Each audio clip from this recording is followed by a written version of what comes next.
여러분 안녕하십니까? 반갑습니다. 김동수입니다.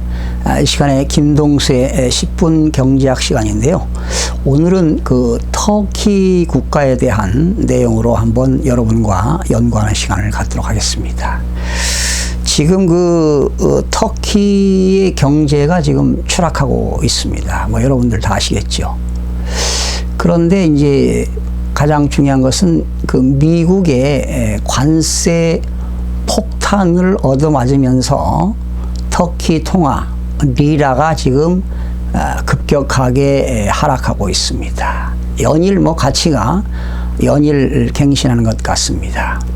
그러다 보니까 터키 정부가 상당히 충격을 많이 받고 있고요. 그 여파로 신흥국들은 물론 유로존 금융 시스템까지 번지고 있는 것 같습니다. 사실 올해 초 대비 이 리라화는 무려 82%까지 폭락했지요. 그러니 잘못하면 디폴트, 국가 부도까지도 염두에 두지 않을 수가 없습니다. 그런데 사실은 터키라는 국가는요, 우리나라보다 인구가 한 3천만 명이 더 많고 GDP 대비 세계 18위입니다.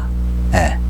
우리보다는 못하지만 그래도 세계 GDP 대비 18위인 국가가 이렇게 통화 가치가 급락하면서 그런 위기감이 고조되고 있습니다.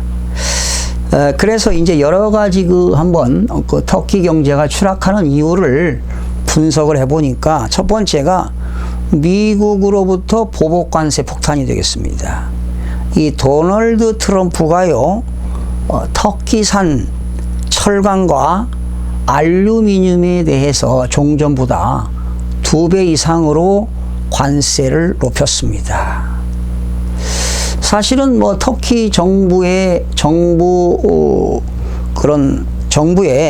어떤 부적절한 경제 정책 수립으로 오늘날 이런 일이 있지 않았나 생각이 되고요. 그러다 보니까 터키 기업들의 정부라든가 터키 기업들에 투자한 투자자들 불안 심리가 고조되고 있고요. 지금 터키의 금융기관들은 금융 여건이 상당히 악화되고 있고요.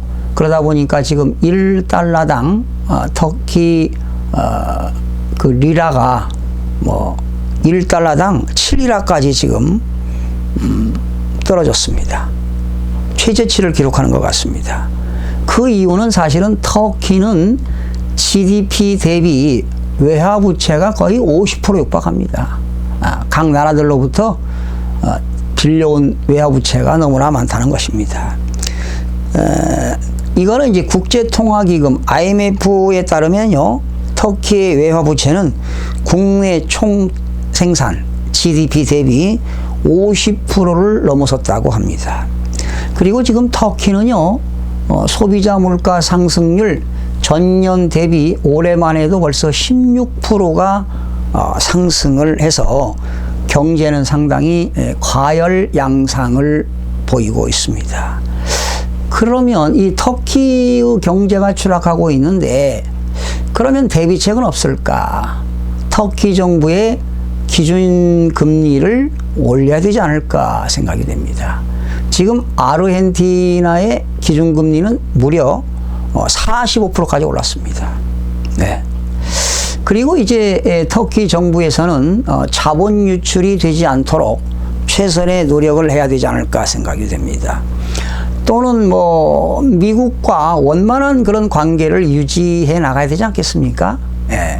그리고 터키 정부는 IMF에 구제 금융을 요청해서 좀 자금을 빌려와야 되지 않는가, 또는 다른 나라들과 어떤 스와프 정책을 수립하는 것도 대비책이 아닌가 생각이 됩니다.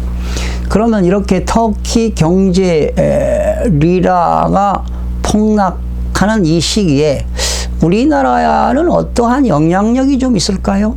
우리나라 정부는 현재 터키 경제가 추락하는 것에 대해서 아직 큰 문제는 없다. 미비할 정도다라고 이렇게 전망하고 있는데, 그렇다면 이 터키 경제 추락으로 인해서 우리 한국의 외환 시장이 출렁인다면 시장 안정 조치를 정부가 취해야 되지 않을까 이런 생각도 해봅니다. 참 세계 경제가 이렇게 지난 2008년 미국발 금융위기, 또 2011년 유럽발 재정위기, 2015년 중국발 위기, 그리고 2018년에 이제 뭐 이렇게 터키 국가의 그러한 금융위기, 이런 것들이 나라에서 이런 위기가 온다면 아무래도 신흥국뿐만 아니라 주변 국가들에도 영향력이 있습니다. 그래서 현재 그 한국에 미치는 영향은 미미하지만 그래도 외환 시장이 출렁일 때는 정부가 시장의 안전 조치를 취해야 되지 않을까 이런 생각을 해봅니다.